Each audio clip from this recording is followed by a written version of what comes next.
Os três inimigos do cristão. Há alguns domingos eu comecei uma breve série,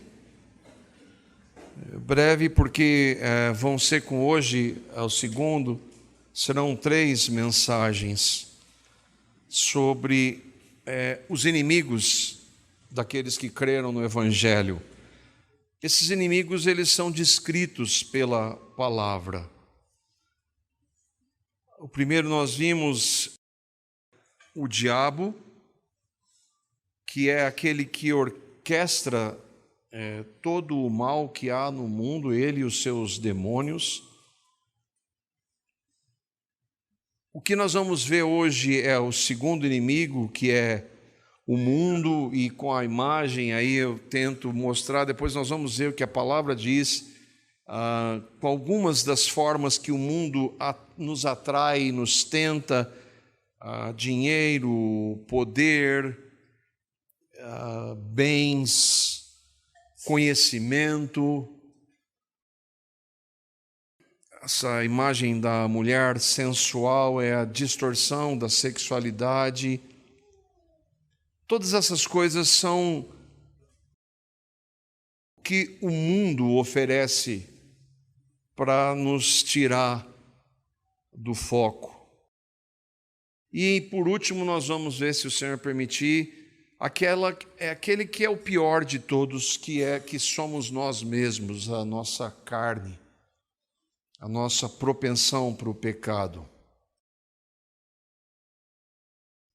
Mas antes de nós entrarmos propriamente, nós precisamos entender o que significa esta palavra mundo.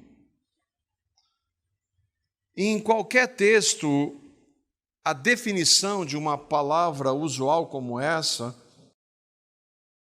ela se dá pelo contexto. Você vai compreender melhor o significado da palavra quando você lê aquela palavra não isoladamente, mas dentro de um contexto. Nós mesmos usamos a palavra mundo de maneiras diferentes. Por exemplo, na reunião havia um mundo de gente. O mundo artístico é um lixo. Todo mundo gosta de Coca-Cola. E o João vive no mundo dele. É a palavra mundo, mas que em cada uma dessas sentenças tem sentidos, significados diferentes. E na Bíblia não é diferente. A palavra mundo na Bíblia, no Novo Testamento, ela vem da palavra grega cosmos. Por que grega? Porque o Novo Testamento foi escrito em sua maior parte na língua grega, porque o grego era a língua mais falada daquele mundo de então. Quando o Novo Testamento foi escrito, os homens de Deus que ele chamou para escreverem a Escritura, eles estavam debaixo do Império Romano. No Império Romano, a língua oficial do Império era o latim. Mas eles tinham, antes do Império Romano, houve um outro império que por muitos anos governou aquela região, inclusive Israel, que foi o Império Grego.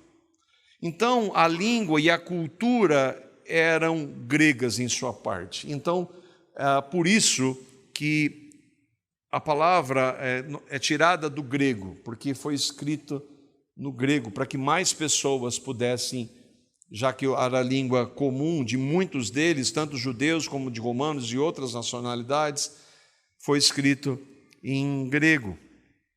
Mas essa palavra mundo, ela tem sentidos diferentes, e nós precisamos ver alguns desses sentidos na própria palavra. Se você me permitir, eu não vou esperar tanto você acompanhar, vou citar alguns textos para mostrar os sentidos diferentes que ela tem. Primeiro, Atos capítulo 17, versículo 24, o mundo, a palavra mundo, como o universo. Atos capítulo 17, verso 24, diz assim: o Deus que fez o mundo e tudo que nele há, sendo o Senhor do céu e da terra. Então, o que a palavra mundo significa nesse contexto? O universo. O Deus que fez o universo e tudo que nele há, nesse universo. Então, aqui, a palavra mundo significa universo. A palavra mundo como o planeta Terra. João, capítulo 13, verso 1, diz assim: ora, antes da festa da Páscoa, sabendo Jesus que já era chegada a sua hora de passar deste mundo para o Pai, como havia amado os seus que estavam no mundo, amou-os até o fim. Então aqui a palavra já não é mais universo, porque Jesus ele não deixou o universo, ele deixou este planeta, ele ia deixar este mundo. Então olha, aqui já tem um outro significado que o contexto define. A palavra mundo na Bíblia também pode ser encontrada como sinônimo de humanidade. Romanos capítulo 3, verso 19. Nós vamos ler alguns textos aqui rapidamente para poder ver os significados até chegarmos naquele que nos interessa hoje. Ora, nós sabemos que tudo o que a lei diz, aos que estão debaixo da lei, o diz, para que toda boca esteja fechada e todo o mundo seja condenável diante de Deus. Todo o mundo aqui não é mais o planeta nem o universo, são todas as pessoas. Todas as pessoas estão condenadas diante de Deus perante a lei. Ou seja, nenhum ser humano jamais pôde obedecer à lei de Deus. Por isso, todo ser humano, em qualquer momento da história, toda a humanidade está condenada diante de Deus. Então a palavra mundo aqui significa humanidade. Mas a palavra pode significar também os cristãos.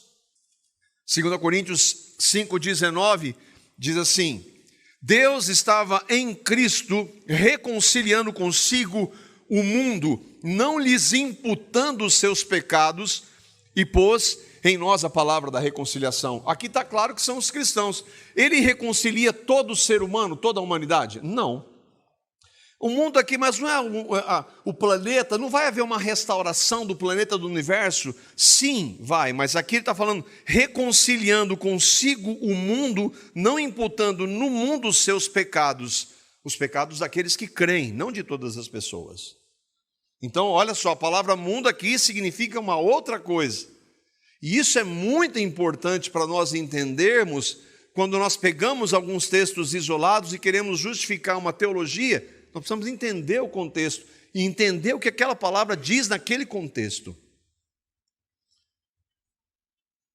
Um outro significado, o mundo como os ímpios. O mundo como os cristãos, mas o mundo também, dependendo do local, pode significar os ímpios. João capítulo 15, verso 18. Jesus está dizendo, falando para os discípulos, aqueles que creram nele, ele diz assim: se o mundo vos aborrece, sabei que primeiro do que a vós me aborreceu a mim. Se o mundo odeia vocês, aí não é o planeta odeia, o universo não. Se o mundo, que são as pessoas desse mundo que odeiam, é um sentimento, é uma reação pessoal. Se as pessoas deste mundo, os ímpios, odeiam vocês, saibam que antes odiou a mim. Os ímpios, eles não têm apreço por Jesus, eles odeiam a Cristo, de acordo com o que ele disse. E por último, então, e é aí que nos interessa, é por isso que nem todas as vezes que você vê a palavra mundo, ela vai significar isso, por isso que vai depender do contexto. E essa realidade não serve somente para essa palavra. Nós vamos ver no terceiro inimigo, a palavra carne, ela também depende do contexto, para que nós possamos entendê-la. O último significado é o mundo como um sistema maligno. 1 João, capítulo 5, verso 19, João diz assim: sabemos que somos de Deus e que o mundo inteiro jaz no maligno. Então, João está dizendo, nós somos de Deus. Nós quem? Nós que cremos no Evangelho, somos de Deus. E o mundo, as pessoas, o sistema, todo esse sistema desse mundo, não o planeta, porque o planeta não é mau, porque foi Deus que criou, nem o universo, porque foi Deus que criou, mas toda essa realidade por trás, e aí nós vamos ver com detalhes hoje, jaz no maligno. E é esse então o sentido deste mundo, é esse mundo que é inimigo dos cristãos. Agora entenda, o mundo só é seu inimigo somente se você crê no Evangelho. Não é somente se você é membro agora, por exemplo, os que foram batizados. O Danilo trouxe aqui. Graças a Deus que você foi batizado. Porque a palavra diz, aquele que crer e for batizado será salvo. Só que, para você ser batizado, tem que realmente crer. E aí, como eu conversei com alguns irmãos, eu não posso ver o coração. Mas o importante é que cada um de nós tenha a convicção, eu creio em Cristo, eu creio no Evangelho. Não é se eu sou membro da comunidade, ou se eu participo de uma religião evangélica, não. Eu, Marco, creio em Cristo como Salvador e Senhor da minha vida. Eu creio de verdade no Evangelho, porque a palavra de Deus diz que, e aí nós vamos dizer por que nós precisamos do Evangelho, porque a palavra de Deus diz que um dia Deus criou esse universo, Ele o criou perfeito. Tudo que Ele havia feito era muito bom, inclusive nós. Mas Deus criou o homem com a capacidade de tomar decisões, inclusive a de ser contrária à vontade dele.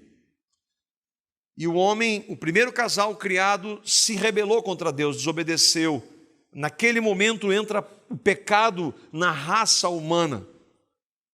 Aquele primeiro casal teve filhos, que tiveram filhos, e filhos até chegar em mim, em você e em todo ser humano que já pisou sobre a terra, com exceção de Cristo. Todos nós, então, nascemos em pecado e cometemos inúmeros pecados. Nenhum de nós tem a menor ideia de quantos pecados nós já cometemos. Um só seria suficiente para nos condenar, porque Deus é santo. Mas a Bíblia diz que Deus amou pecadores, mesmo sendo pecadores como nós, e Ele amou de tal maneira que Ele deu. Por isso que nós cantamos, é a tua graça que liberta. É a graça de Deus, por isso é uma dádiva. Deus deu o seu Filho, para que todo aquele que nele crê em Cristo, e se arrependa dos seus pecados, recebe então uma nova vida. Que crê naquela morte que Cristo morreu por nós, e que nos fez morrer nele. E que quando Ele ressuscitou, Ele nos deu uma nova vida. E por causa disso nós nos arrependemos. A minha pergunta para você é, você crê nisso? Você tem certeza disso? Porque se você não crê no Evangelho, o inimigo, o mundo não é seu inimigo, muito pelo contrário, você faz parte dele.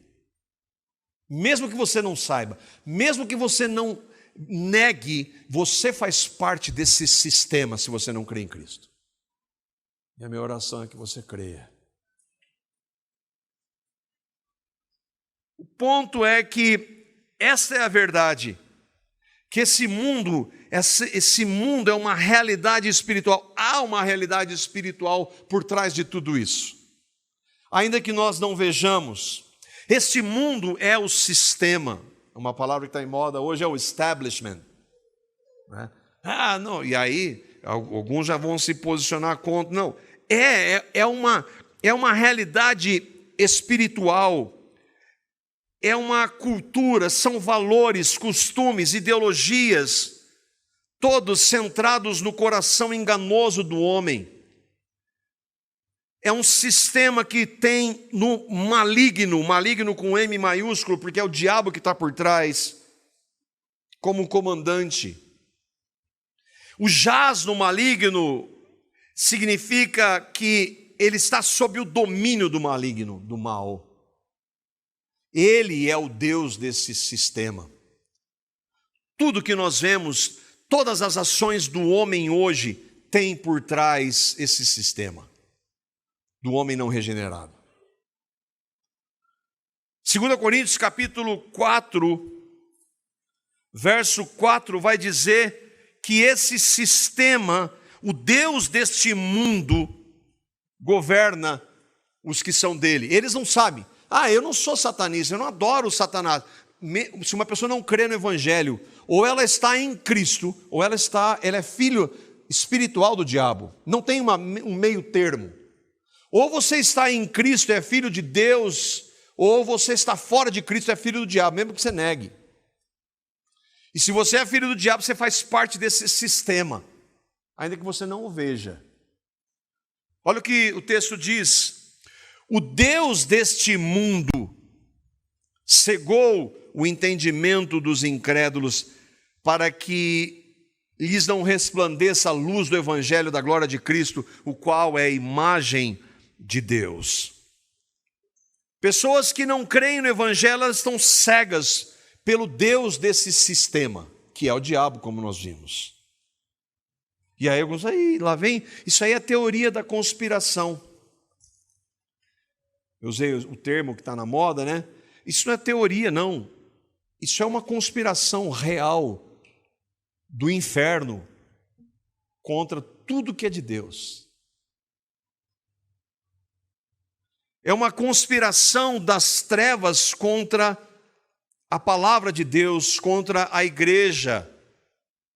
Nós tratamos disso recentemente, quando nós vimos, e vamos ver o texto de Efésios, capítulo 6, quando Paulo está falando de que nós, como cristãos, devemos nos revestir de toda a armadura de Deus, que nós não temos em nós condições para vencer esse sistema a partir da nossa resolução, da nossa disposição, da nossa dedicação. É impossível, nós precisamos da armadura e do poder de Deus. E no versículo 12, lá de Efésios capítulo 6, Paulo vai falar deste mundo. Olha a palavra mundo aqui como sistema. E olha como é esse sistema. Paulo, escrevendo, inspirado pelo Espírito, está falando para nós, os cristãos, daí porque há uma luta contra esse mundo. A nossa luta dos cristãos não é contra o sangue e a carne. Nós não lutamos, nós não fazemos guerra. A nossa luta não é física. Nós não convencemos as pessoas ameaçando as pessoas. Pelo contrário, nós devemos responder como Cristo respondeu. Nós não somos chamados para guerra, nós não somos chamados para uma luta física, mas sim contra principados e potestades. Onde eles estão? Eles estão nas regiões celestes, nós não vemos, eles existem, são seres espirituais, pessoais. E olha o que ele diz: contra dominadores do que? Desse mundo tenebroso, desse sistema tenebroso. Contra as forças espirituais do mal nas regiões celestes que governam esse sistema. É verdade que esse mundo espiritual do mal não pode ser visto, porque ele está, como Paulo diz, nas regiões celestes. Esse sistema ou esse mundo, ele tem uma característica, ele é tenebroso, mas nem sempre ele é visivelmente tenebroso. Na realidade, a maior parte das vezes, ele é muito atraente. Ele está muito bem maquiado, produzido, para enganar. Mas por trás ele é tenebroso. Ele tem um monte de ofertas, de coisas que são aparentemente boas, mas por trás é tenebroso. Esse é o sistema, é o mundo com o qual nós temos que lutar. Escrevendo sobre esse mundo, João Calvino comenta: por mundo, ou pela palavra, entenda, a palavra mundo, entenda. O que é o mundo? Tudo o que está relacionado com a vida presente, exceto o reino de Deus. Portanto, ele inclui neste mundo, corrupções de todo tipo, e o abismo de todos os males. Neste mundo existem prazeres, delícias e todas aquelas seduções pelas quais o homem é cativado, de modo a afastar-se de Deus. Esse é o sistema. Tudo está impregnado pelo sistema do mal tenebroso. Isso não é uma teoria da conspiração, isso é a realidade que a palavra de Deus diz. Tá bom, como eu, cristão, posso identificar esse mundo? Como é que eu posso detectar esse sistema que você está dizendo? Não sou eu que estou dizendo, é a palavra que está dizendo. Onde é que você pode ver isso? Aqui. Não é sem razão que nós batemos dia após dia, ou domingo após domingo, que eu e vocês precisamos de contato constante com a palavra, porque é só aqui que você vai conseguir discernir. Eu estou falando para cristãos que têm o Espírito Santo e que têm a capacidade pelo Espírito Santo de entender a palavra que o Espírito Santo inspirou. É só aqui que nós vamos entender essa realidade. Se nós não estivermos firmados na palavra, nós vamos abraçar, como muitos de nós, infelizmente, fazem, muitos valores do mundo e dizer o que é que tem. É por isso que nós precisamos estar alimentados pela palavra, porque pelo poder da palavra, Deus vai quebrando todos esses conceitos do mundo que estão sobre nós todo momento. É só na palavra escrita que nós podemos entender. É por meio da palavra e o contato com a palavra, a meditação na palavra, é que nós vamos entender essa realidade espiritual e nós não vamos ficar, mas qual o problema disso? Qual é o problema daquilo? O que tem que fazer isso? O que tem que fazer aquilo? Se você não tem contato com a palavra, você vai continuar sendo enganado. E um dos textos da palavra que mostram esse mundo é o texto de 1 João, capítulo 2, os versos 15 a 17. E aqui, mais uma vez, a palavra mundo aparece. E é esse mundo, esse sistema. E olha só o que João está dizendo para nós aqui. 1 João, capítulo 2, versos 15 a 17, ele nos exorta: não ameis o mundo, nem as coisas que há no mundo. Se alguém amar o mundo, o amor do Pai não está nele. Porque tudo, presta atenção nessa palavra, tudo o que há no mundo, tudo o que há nesse sistema, tudo, não são algumas coisas, tudo. E aí ele vai destrinchar em 3 áreas: a concupiscência da carne, a concupiscência dos olhos e a soberba da vida. Ele resume esse sistema com essas 3 realidades. Não procede do Pai, mas procede do mundo. Lembra quem está por trás do mundo. Ora, o mundo passa, bem como a sua concupiscência. Aquele, porém, que faz a vontade de Deus, permanece eternamente. Então aqui nós vemos um contraste claro entre o mundo e a vontade de Deus. São opostos. Não dá para nós seguirmos o curso deste mundo e a vontade de Deus ao mesmo tempo. Tem que abrir mão de um e de outro. Tem que negar um em detrimento ao outro. Se nós lêssemos ali o verso 1 do capítulo 2, João está escrevendo, ele começa: filhinhos. Era uma expressão que ele usava para aqueles que são irmãos em Cristo. Muitos deles filhos na fé do apóstolo João. E, portanto, eles são cristãos. São regenerados, nasceram de novo, creram no Evangelho. Ele está falando assim: meus filhos.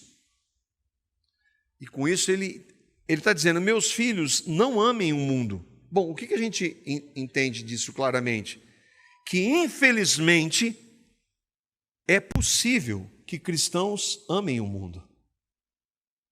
Amem coisas desse mundo. Ele disse, e ele admite a triste possibilidade de regenerados amarem o mundo, porque senão, para que ele ia falar não amem?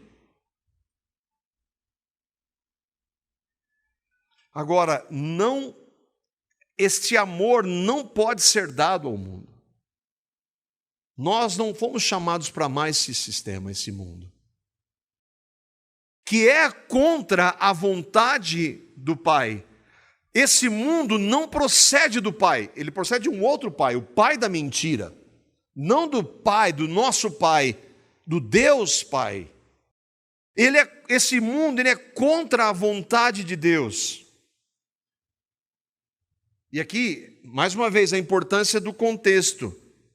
Lembra onde o texto central do Evangelho, João 3,16, o que diz?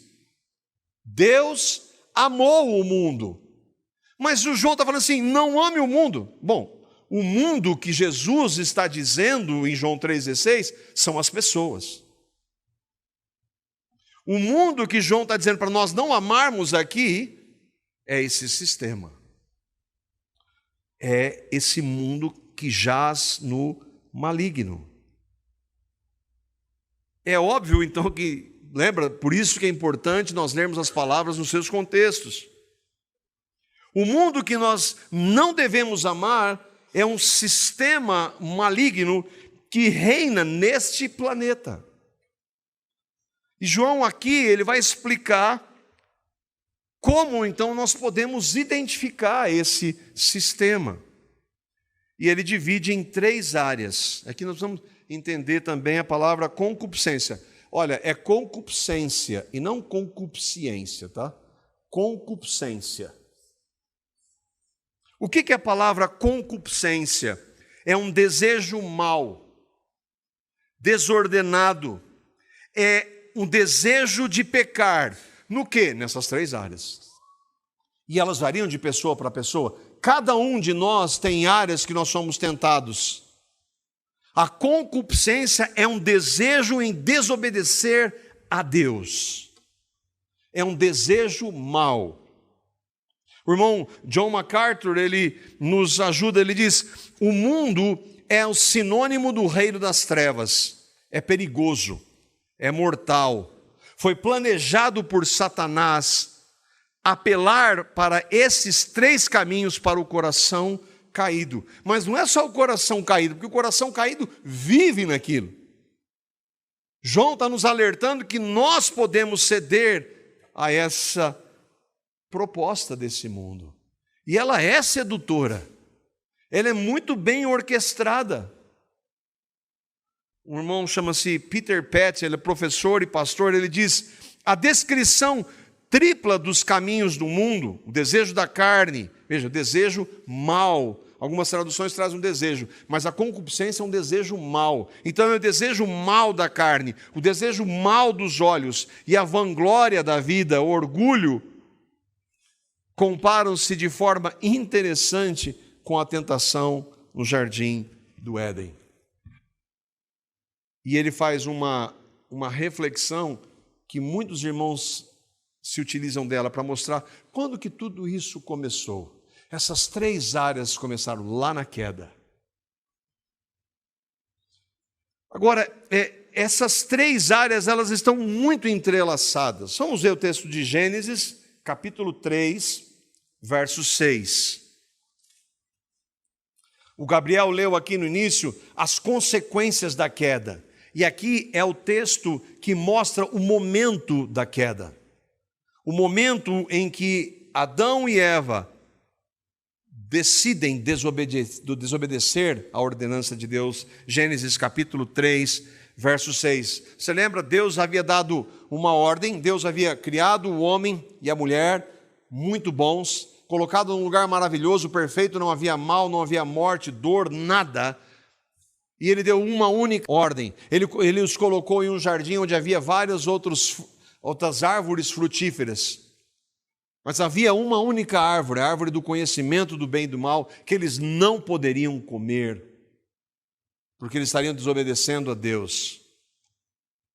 E aí o texto diz, Gênesis 3, 6, veja se não, as 3 áreas não estão aqui. Vendo a mulher que a árvore era boa para se comer, agradável aos olhos e árvore desejável para dar entendimento.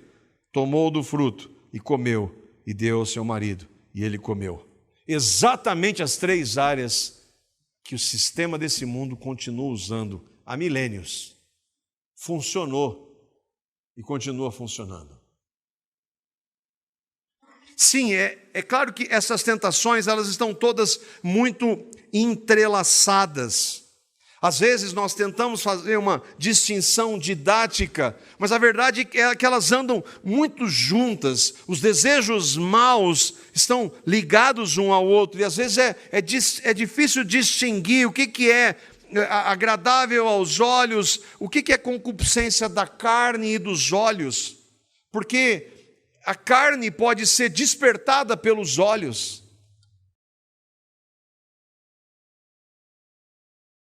As 3 atrações, boa para comer, concupiscência da carne, agradável aos olhos, concupiscência dos olhos, e desejável para dar entendimento, soberba da vida.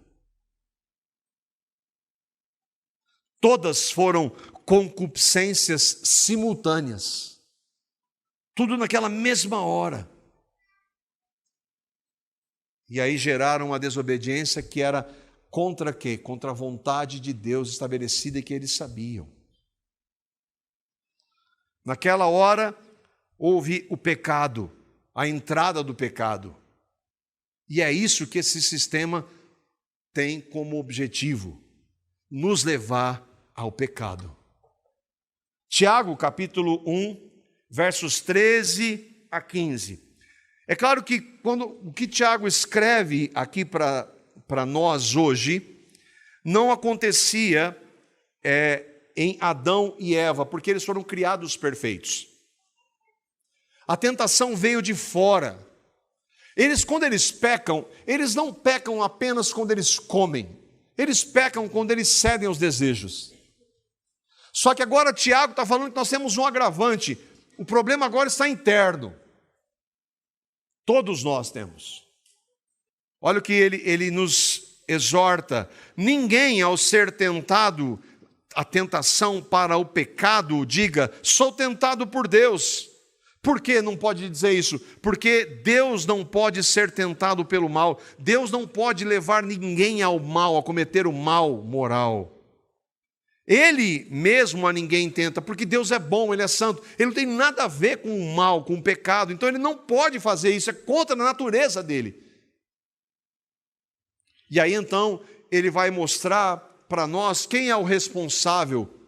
Quando você peca, quem é o responsável pelo seu pecado? Quando eu peco, quem é o responsável pelo meu pecado? Ao contrário, cada um é tentado pela sua própria cobiça, desejo mau, concupiscência. Quando esta o atrai e seduz. Então a cobiça ou a concupiscência, depois de haver concebido, dá a luz ao pecado. E o pecado, uma vez consumado, gera a morte. A morte aqui não é a morte física ou a morte espiritual. É a separação. Quando eu e vocês, ainda que tenhamos crido, pecamos, há um rompimento da comunhão com Deus. Mas o pecado gera a morte é separação. Morte não é o fim de algo, é separação. E esta é a descrição que Tiago traz do nosso coração propenso para o pecado. Eu não estou falando para ímpios, porque ímpios vivem assim. Eu estou falando para nós que cremos, que confessamos. Nós temos essa propensão. E esse mundo oferece inúmeros pecados nessas 3 áreas. A concupiscência da carne, a concupiscência dos olhos e a soberba da vida.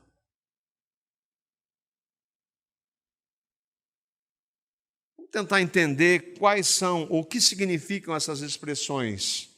A concupiscência da carne é a primeira. O que isso significa?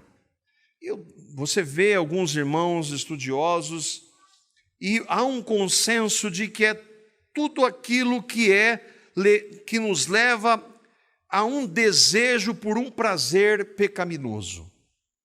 Um prazer é algo que traz prazer, porque se não trouxesse, nós não íamos querer. Traz prazer, mas ele é pecaminoso, ele é contra a vontade de Deus estabelecida. Então, a concupiscência da carne é o desejo pelo prazer pecaminoso. Nós vamos ver, eu falei, o terceiro inimigo que nós vamos ver é a carne. A carne é a nossa propensão para o pecado. Mesmo regenerados, nós ainda temos uma luta. Lembra que Paulo diz? O espírito milita contra a carne. Os dois se opõem. É por isso que, então eu vou tomar uma resolução de eu conseguir vencer a minha carne. Você nunca vai vencer a sua carne. Por isso que a palavra fala que se pelo Espírito nós mortificarmos a carne, é uma comunhão com o Senhor, é andarmos na comunhão com Ele, é pelo poder dEle que nós vencemos a carne. Essa propensão que nós temos para o pecado. Todo cristão tem essa propensão. As áreas variam, mas ninguém escapa. O irmão Martin Lloyd-Jones diz que essa concupiscência da carne é um desejo, por exemplo, sexual intenso, que pertence à natureza caída e pertence, portanto, aos nossos corpos físicos. Daí a expressão carne, porque nós estamos nesse corpo. Ainda há propensão para o pecado nessa realidade.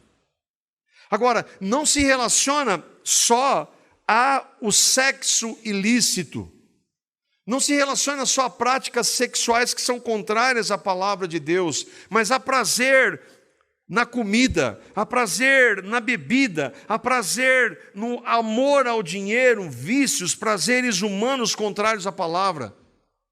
E que tem uma infinidade de possibilidades.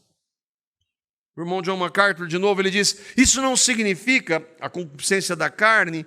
Quando se fala sobre a concupiscência da carne, imediatamente você pensa em pecado sexual.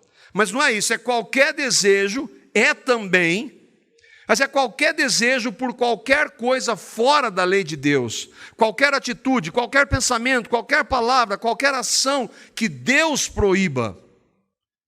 É a corrupção dos desejos, são desejos egoístas de qualquer tipo, desejos pecaminosos de qualquer tipo.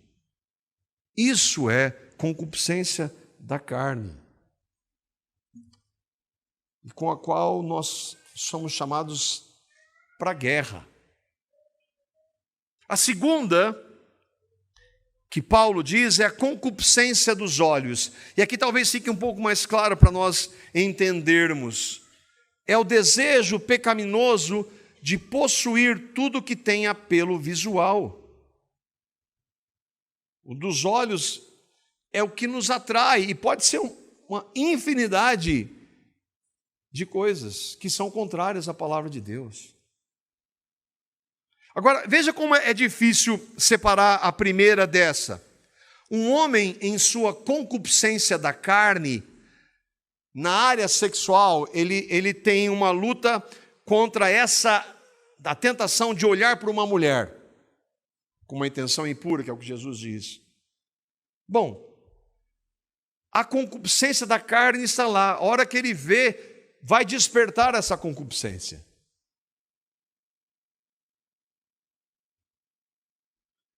E aí então ele comete o pecado. Existe um monte de coisas. Eu posso nem ter, eu posso olhar para algo que alguém tem, eu gostaria de invejar, isso é pecado. O Martin Lloyd-Jones, é através dos olhos que tantas vezes surge o pecado. É o que vemos e o que o mundo nos faz ver e tantas vezes nos leva a pecar. Isso é concupiscência dos olhos. A terceira é a soberba da vida. O desejo pecaminoso pela glória pessoal. De querer ser reconhecido. É um sentimento de superioridade em relação a outra pessoa. orgulho, altivez. Isso é louvado hoje, não? Achar melhor, ser arrogante, presunção. O Lloyd Jones diz que a melhor maneira de se definir isso é a autoglorificação. Às vezes ela tem uma falsa humildade exterior, mas por dentro aquilo é pecado. Por isso que Deus vê. É a exaltação pessoal, o reconhecimento do mundo. Você sabe o que você está falando? Você sabe quem eu sou? É ignorar, e aí para nós que cremos, qualquer coisa boa que nós tenhamos é dádiva de Deus. 3 áreas. Aqui está apresentado para nós o mundo. É um sistema maligno que visa destruir tudo. Lembra? Tudo que vem de Deus. E ele age em todas as áreas da vida. Não há nenhuma área do conhecimento humano, das relações humanas, que isso não esteja influenciando hoje e muito. Se você acha que não, nessa área você está totalmente enganado. Você está sendo ingênuo. Você pode dar exemplos? Como? A gente vai ver alguns exemplos do sistema mundano. Por exemplo, a criação não tem um criador, mas uma mãe natureza. Tudo que existe não tem um criador, surgiu do nada sem que alguém quisesse. Não tem propósito, não tem sentido. De onde vem isso? Desse sistema. Deus não existe. Parte vai defender isso. Agora, outros, não. Se ele existe, não dá para saber, ou pode ser qualquer coisa. Então você pode acreditar nisso, eu posso acreditar naquilo, e está tudo bem. Isso faz parte de onde? De onde vem? Do mundo. O homem não é a imagem de Deus. Nós somos frutos de uma mentira, chamada teoria da evolução. Tudo isso visa tirar a glória de Deus. Distorce a vontade de Deus descrita em sua palavra. O homem não é corpo e alma / espírito. É só matéria. Morreu, acabou. Não existe só o homem e a mulher, mas hoje dezenas de gêneros. E os gêneros vão surgindo, novos. O aborto não é assassinato, mas é um direito da mulher sobre o seu corpo. Você entende? Tudo isso que eu estou passando aqui é lançado a todo momento para todo mundo como se fosse algo normal. Isso é um sistema do inferno, lançando e doutrinando a todo momento todo mundo. Todos esses valores são contrários à palavra de Deus, à vontade de Deus, mas muitos que se dizem cristãos abraçaram ideias como estas e não estão vendo essa realidade. A família não é constituída por marido, esposa e filhos. Família pode ser qualquer grupo de pessoas. 2 homens, 2 mulheres, 3 homens, 1 mulher. E aí, hoje, meu filhinho, que filhinho? Um cachorro. Não é verdade? Irmãos, eu estou falando alguma bobagem? Quantas pessoas você não conhece que valoriza tanto um animal como se fosse uma pessoa? De onde vem isso? Está errado ter um animalzinho? Não está errado. Mas do jeito que o mundo traz, igualando, e nós abraçamos essas ideias e achando que está tudo bem. Isso é um sistema maligno que diminui a imagem do ser humano criado à imagem de Deus a animais. E alguns colocam animais acima. Ah, mas não é nada. O sexo não é só entre o marido e uma esposa, casados. Não é entre um homem e uma mulher somente dentro do casamento. Ele pode ser expressado nas mais diversas aberrações.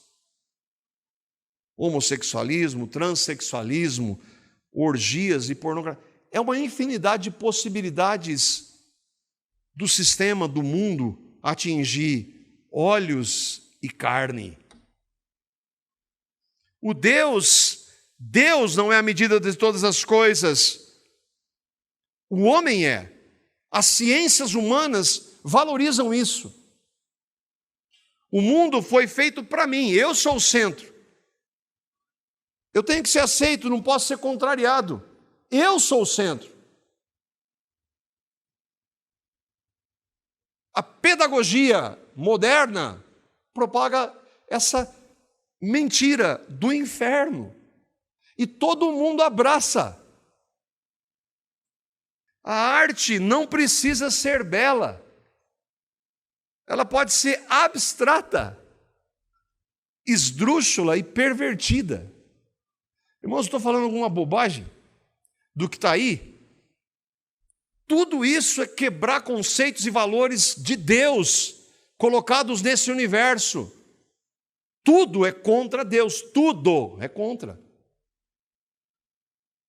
A igreja, vamos falar da igreja, ela não precisa ser santa. Hoje o que a igreja evangélica tem como centro é a mesma mentalidade humanista, é o homem. Eu preciso fazer as coisas para encher o lugar, para atrair as pessoas, então eu não posso ofendê-las. Eu tenho que fazer tudo o que elas querem para agradar o homem no pecado.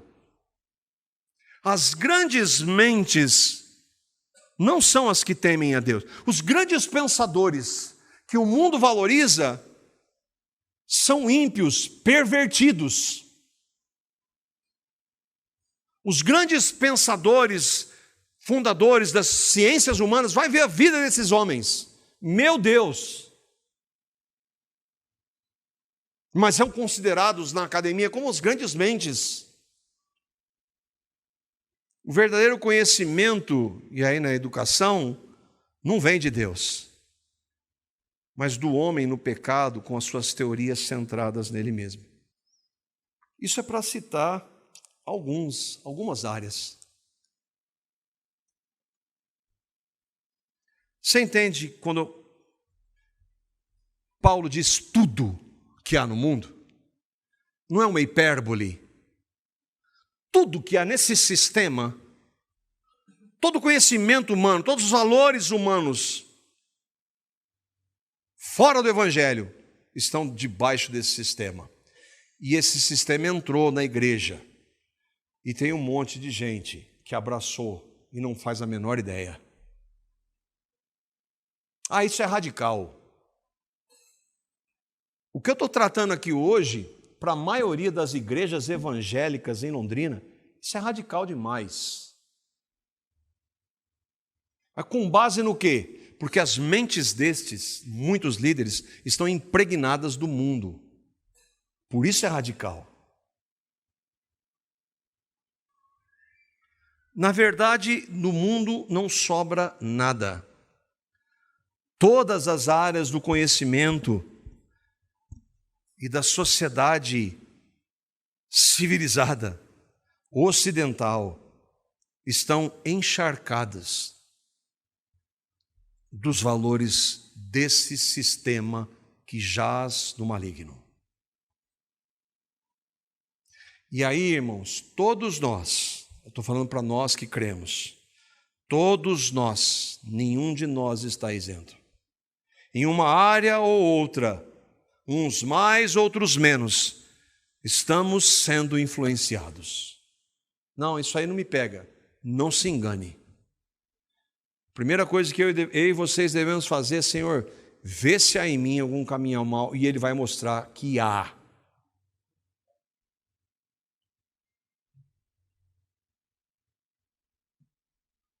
nós estamos sendo influenciados por essa mentalidade do inferno, abraçando vários conceitos e valores desse mundo e dizendo, está tudo bem. O que nós podemos aplicar, irmãos? A situação, ela não é nada boa, ela é catastrófica.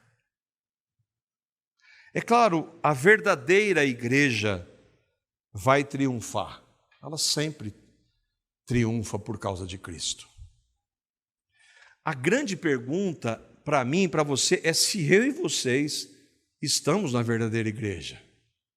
Eu estou falando da denominação, desse local, desse grupo. Eu e vocês realmente estamos na igreja de Cristo? Você precisa fazer essa pergunta. Eu e vocês precisamos fazer essa pergunta. Será que eu não estou me enganando? Nós não estamos todos nos enganando, brincando de igreja? E como é que eu vejo? Quanto do mundo tem? E quando eu vejo que há coisas do mundo e há, como eu reajo?